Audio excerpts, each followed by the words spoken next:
Hereditário é o típico filme recomendado que você assista pelo menos uma vez na vida ou pelo menos de tempos em tempos. Isso porque a sua narrativa é totalmente perturbadora, do tipo que fica impregnada na nossa mente por semanas ou meses. O longa foi lançado em 2018 e é dirigido e roteirizado pelo talentoso Ari Aster, responsável por outro grande sucesso recente que também mexeu com o psicológico de muita gente, Midsommar. Já o seu enredo fala sobre situações estranhas que acontecem com uma família após o falecimento de um membro que aparentemente escondia segredos obscuros. À primeira vista, a gente tende a relacioná-lo ao sobrenatural, mas a sua mensagem é subentendida e vai muito além disso. Hereditário é dramático, é psicológico e é realista. Inclusive, as vivências da família protagonista são propensas a acontecer com qualquer família comum por aí, e no decorrer desse vídeo eu vou explicar o porquê. O longa começa nos apresentando uma nota de falecimento de uma mulher chamada Ellen Thorpe, que logo descobriríamos ser a matriarca da família. Essa nota parece um simples documento de formalidade, mas na verdade é um prefácio dessa personagem que seria uma das peças principais de toda a trama. E algo interessante sobre a Ellen, ou no melhor termo da palavra, perturbador, é que em nenhum momento do filme ela aparece em vida, mas estranhamente é possível sentir a sua presença em quase todas as cenas.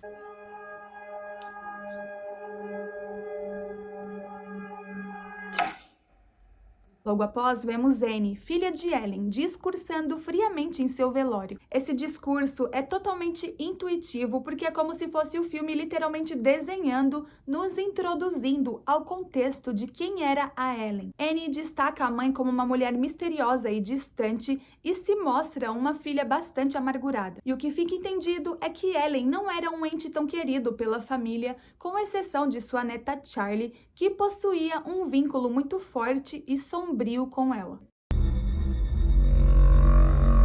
Ellen, na verdade, era a líder de uma seita satânica que há anos usava sua família como oferenda a uma entidade chamada Paimon. Então todas as suas ações foram minuciosamente arquitetadas, desde o nascimento de Anne até o nascimento dos próprios netos. O filme nos explica que Paimon era um dos 8 reis mais poderosos do inferno e que para andar pela terra ele precisava de um hospedeiro masculino. No passado, Ellen tentou usar a casca, nesse caso o corpo do próprio filho de apenas 16 anos, sem sucesso. Essa intenção macabra é explicada a nós quando Anne vai até um centro de apoio a pessoas de luto e durante o seu depoimento diz que o irmão tirou a própria vida e na carta de despedida acusou a mãe de tentar colocar pessoas dentro dele. Logo entendemos que o ato extremo do rapaz aconteceu para evitar que a possessão se concluísse. Claro que no universo realista da história, esses relatos do garoto são tratados como surtos psicóticos, tanto que a Anne destaca que ele havia sido diagnosticado com esquizofrenia.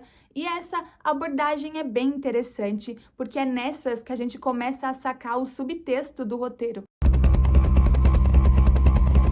No começo desse vídeo, eu disse que o roteiro possui uma temática subentendida e que as vivências dos Thorpe poderiam facilmente acontecer com qualquer família comum por aí. Certo, então agora eu vou explicar o porquê disso. Vamos supor que todos os acontecimentos sobrenaturais da história nunca existiram e que todos os membros da família possuíam distúrbios psicológicos muito graves, com exceção do pai, que não era um familiar de sangue. Vamos supor também que essa doença era uma condição hereditária, passada de geração para geração, assim como diz o próprio título do filme. Claro que a intenção do roteiro é nos confundir e deixar em aberto essas duas possibilidades de universos, o realista e o sobrenatural. Mas se a gente trabalhasse esse recorte apenas com o universo realista, poderíamos entender os acontecimentos sobrenaturais como alucinações dos próprios personagens. Em muitos casos, pessoas com esse tipo de doença diagnosticada, de exemplo, a esquizofrenia grave, costumam apresentar momentos de psicose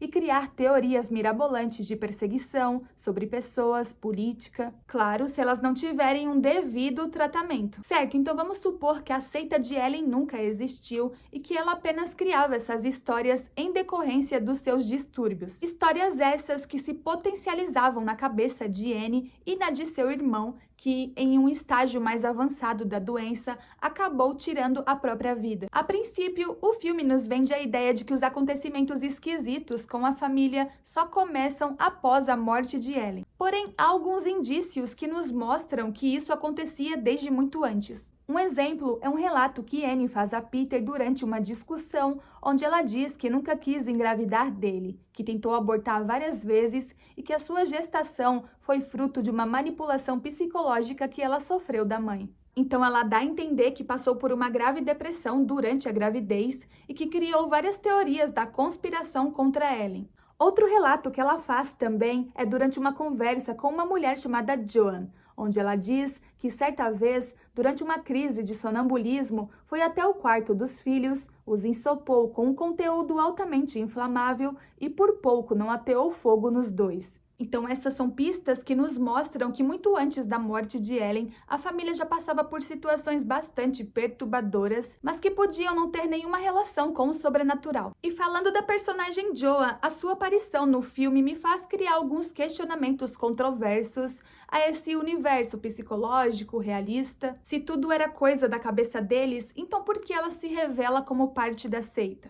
Annie conhece Joan durante a sua passagem por um centro de apoio a pessoas de luto e, a princípio, ela se mostra uma mulher bastante amigável, mas no final, nós acabamos descobrindo que ela era uma espiã da seita de Ellen. Se a gente continuar nesse caminho de não associar ao sobrenatural, podemos entender que a Joan realmente era uma mulher comum e a sua participação na seita nada mais era do que uma teoria criada por Annie. Hereditário é um filme sem pontas soltas, então todos os seus detalhes têm os seus significados, como é o caso da profissão de Annie. Ela é apresentada a nós como uma artista plástica especializada em maquetes. Maquetes que, por sua vez, nos remete a marionetes. E não por coincidência, era assim que Ellen enxergava a sua família, como meros fantoches para a execução de um pacto. Lembrando que nesse recorte eu já estou transitando pelo universo sobrenatural, ok? Enfim, como o pacto inicial com o filho mais novo não havia dado certo, Ellen viu em Annie a oportunidade de continuar a transformando em uma espécie de barriga de aluguel. Imaginem que durante todo esse processo, Annie foi submetida a uma pressão psicológica gigantesca, sem saber de fato o motivo da mãe querer que ela engravidasse. A suposição é que Ellen estava desesperada, afinal ela havia falhado com uma entidade super poderosa e não podia correr esse risco novamente. Ela então apresentava atitudes bastante impulsivas e perturbadoras para manipular a Annie e, como consequência, isso acabou por afastá-las. Logo, ela não pôde ter contato com o seu primeiro neto, Peter, que seria usado como casca principal para Pai Moon possuir. Os anos se passam e, possivelmente após todo um poder de persuasão, Ellen consegue se reaproximar de Annie, que naquele momento, culpada por ter distanciado a avó do primeiro neto, deixou Charlie, sua segunda filha, sob os seus cuidados totais. Então, o que fica entendido é que Ellen nunca desistiu de seu pacto e usou Charlie como casca reserva para Pai Moon até que Peter estivesse pronto. E isso meio que explica, não era a garota que tinha um vínculo muito forte com ela, como dito no começo desse vídeo, mas sim a entidade que estava em seu corpo.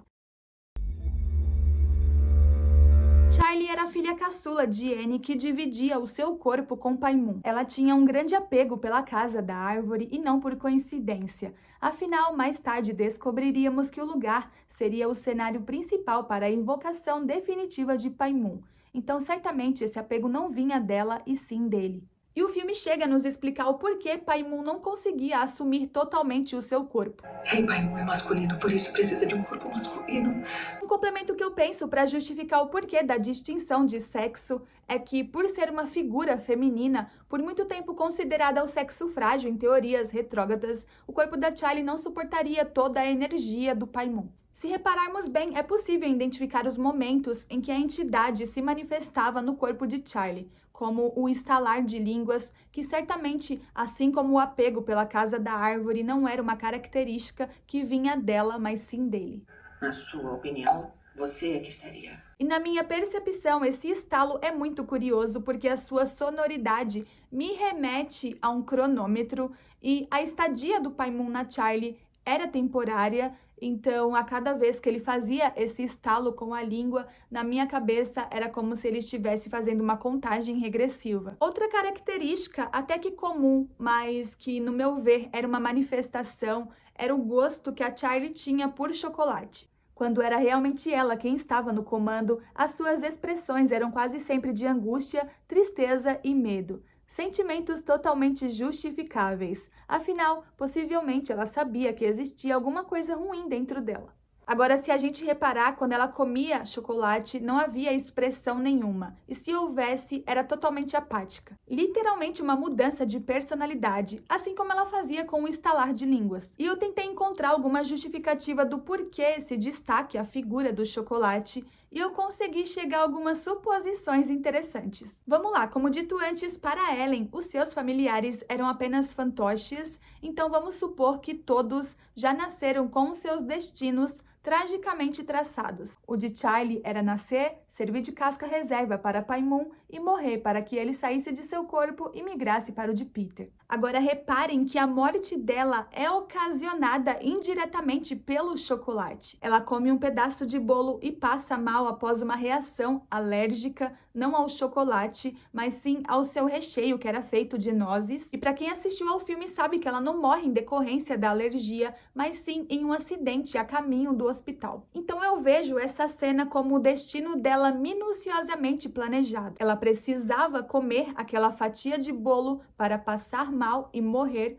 porque aquele era o momento exato em que Pai Moon precisava possuir o corpo de Peter. Eu também cheguei a pensar na possibilidade do chocolate ser apenas um pretexto sem significado para a morte dela, mas sei lá, fica a critério de cada um. E a forma como a Charlie morre é muito interessante, porque a princípio parece não ter nenhuma relação com o sobrenatural, mas sim com uma fatalidade do acaso. E isso é muito legal porque a todo momento o filme fica brincando com essas possibilidades de universos. Um exemplo é antes do acidente, quando ela e Peter ainda estão a caminho da festa e passam por um poste que recebe um close significativo e nós vemos que ele estava assinado com o nome de alguma entidade. Então essa situação meio que comprova que o destino dela estava traçado, seja no universo realista ou sobrenatural. Já a assinatura que aparece no poste nunca tenha existido, é apenas o que o filme quer que a gente veja.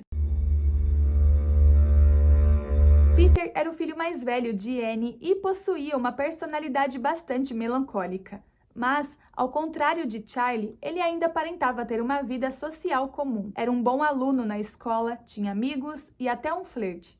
A explicação que eu tenho é que, como Ellen não conseguiu dominá-lo logo após o seu nascimento, ele não sofreu as mesmas interferências da irmã, assim conseguindo ter uma vida mais normal. Lembrando que isso não significa que ele não tivesse os seus conflitos, muito pelo contrário. A relação dele com a Annie não era das melhores. Como dito anteriormente, ela mesma chega a dizer que nunca quis engravidar dele, que tentou abortá-lo, e a essa altura a gente até entende o porquê, mas o garoto não sabia, então na cabeça dele ela o odiava de graça. E essa relação fica ainda mais conturbada com a morte de Charlie. Era ele quem estava dirigindo no momento do acidente e com trauma ele passa a se sentir culpado e se isolar. Os dois chegam a ter uma grande discussão durante um jantar, inclusive para mim essa é a melhor cena do filme disparado, um show de atuação. Me liberta, só fala essa merda! Não fala palavrão pra mim, seu merda! Nunca mais levanta a voz pra mim, eu sou sua mãe, ok? Até antes da morte de Charlie, Peter era o único personagem que não tinha passado por nenhuma experiência sobrenatural.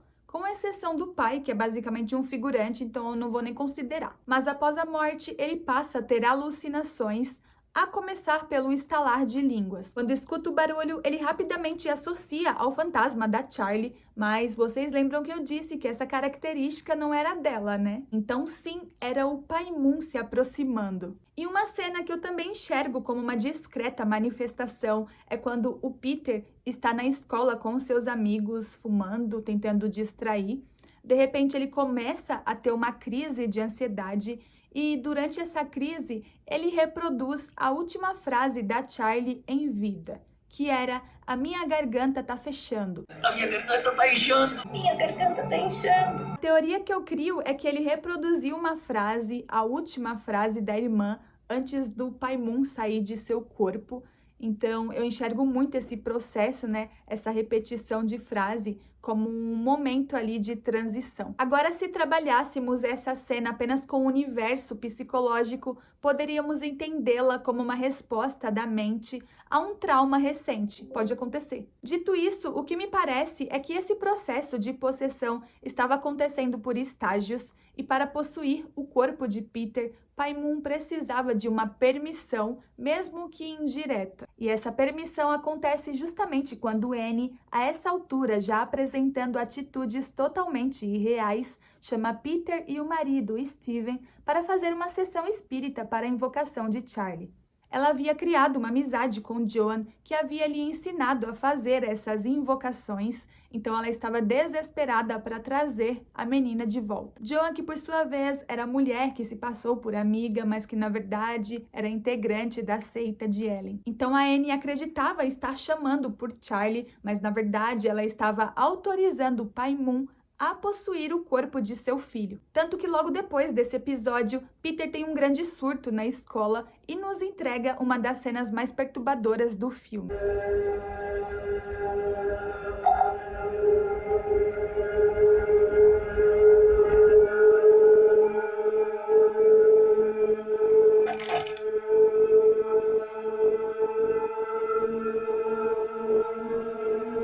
Peter?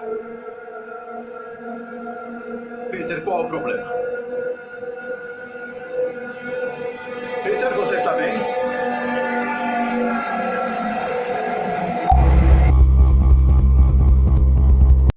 À primeira vista, quando eu observo a Annie, eu compro a ideia de que ela era uma mulher que possuía alguns traumas, mas ainda assim era mentalmente estável. Acontece que essa é a maior pegadinha do filme, porque de todos ali presentes, ela era a mais desestabilizada. De cara a gente não percebe porque o filme esconde isso muito bem, mas logo depois eu chego à conclusão de que ela era uma mulher que tinha apagões, e era durante esses surtos que ela fazia todo o caos acontecer. Ela até chega a nos entregar indiretamente essas atitudes quando diz que tentou atear fogo nos filhos, ou quando teve vários surtos durante a gravidez e criou várias teorias contra a mãe. No presente do filme, há alguns momentos que mostram que realmente ela tinha algo de errado, como a cena onde ela fica parada em frente à cama do Peter, o olhando com uma expressão totalmente assustadora. E essa cena só não é mais bizarra porque a gente presencia tudo do ponto de vista dela.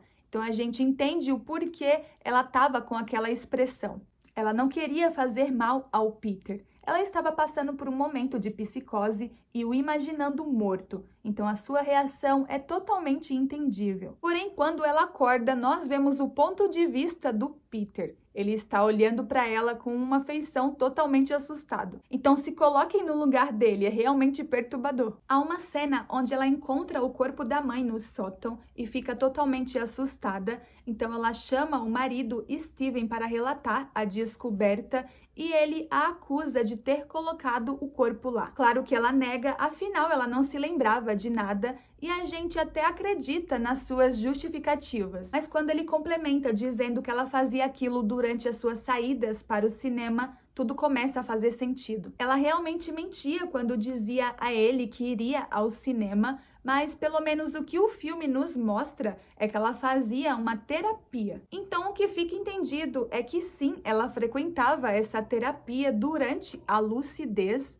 mas durante os apagões ela costumava fazer uma visitinha para a mãe no cemitério. Então era um apagão para ela e para a gente, né? Porque nós não vemos ela fazendo esses atos. Com o passar das cenas, os surtos da Annie vão ficando cada vez mais intensos e a gente entende que a morte de Charlie os potencializou. Além de ficar obcecada em invocar o espírito da menina, ela novamente começa a conspirar contra a mãe, dessa vez após descobrir, através de um álbum de fotos, que ela e John eram amigas.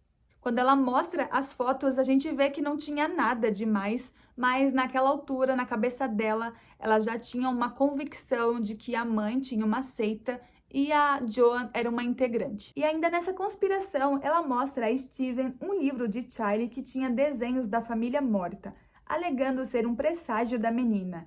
E o homem, já sem paciência, decide ligar para um psiquiatra. Até que, euforicamente, a Annie pega o livro da mão dele, joga na lareira e, de repente, o homem começa a pegar fogo junto com o livro. Pelo menos isso é o que o filme nos mostra, né? Quem será que matou o Steven? E é chegado um momento final onde temos apenas Annie e Peter para nos entregar o desfecho da história. Após a crise na escola, o garoto acorda dos sedativos e sai pela casa à procura dos pais. Enquanto isso, Annie, a essa altura totalmente tomada por um espírito obsessor ou por uma psicose, você escolhe, começa a fazer joguinhos de assombração. Confesso que, na minha opinião, esse final destoou um pouco da proposta do filme, porque durante toda a narrativa nós somos acostumados a um ambiente subentendido. Então a gente sempre ficava na dúvida se realmente existia algum mal ou era tudo coisa da cabeça deles. Era um barulho aqui, uma ilusão de ótica ali, enfim, subentendido. Pelo menos até esse momento final, quando Ellen começa a apresentar comportamentos sobre-humanos, como o ato de levitação. Mas sei lá, ainda assim podia ser uma alucinação dos dois, né? Eu entendo muito essa cena final, trazendo para um contexto realista, como um surto realmente dos dois. Ela estava vendo coisa e ele também estava vendo coisa e no final deu no que deu. Enfim, o garoto continua a caminhar pela casa até que em certo momento ele começa a ser perseguido por Annie e, assustado, ele se tranca no sótão. E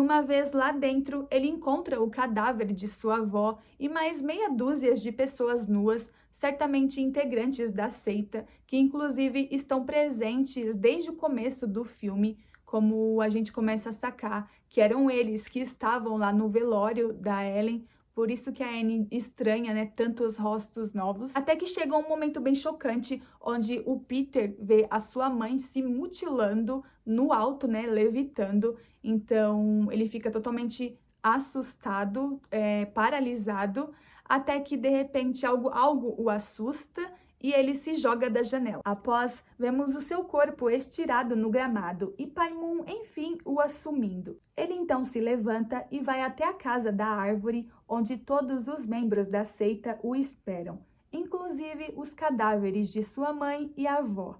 E esse é o perturbador final de Hereditário. Hereditário é um filme ousado quando nos força a explorar a nossa capacidade de interpretação. É complexo quando nos apresenta uma realidade subentendida. E é cirúrgico quando nos conscientiza sobre o poder da nossa mente. E, no meu ver, essa é a grande mensagem do filme. Falar sobre as complexidades da mente humana, principalmente em situações de instabilidade. Pessoas com transtornos mentais graves costumam sofrer bastante preconceitos, mas somente elas sabem a realidade paralela que a mente delas cria. Então é preciso entender e de alguma forma ajudar essas pessoas. Bom, gente, é isso. Essa foi a análise do filme Hereditário. Eu espero que vocês tenham gostado. Se inscrevam no canal se vocês querem acompanhar mais conteúdos como esse. Deixem o seu like se vocês gostaram mesmo. Comentem se vocês já assistiram o filme, qual as suas interpretações sobre essa história. Lembrando que esse é apenas um recorte, não é uma verdade absoluta, então existem várias outras interpretações. Inclusive, se vocês tiverem alguma, eu vou adorar ler. E se vocês quiserem sugerir algum filme para eu analisar, tô aceitando. Mas é isso, beijos e até o próximo vídeo.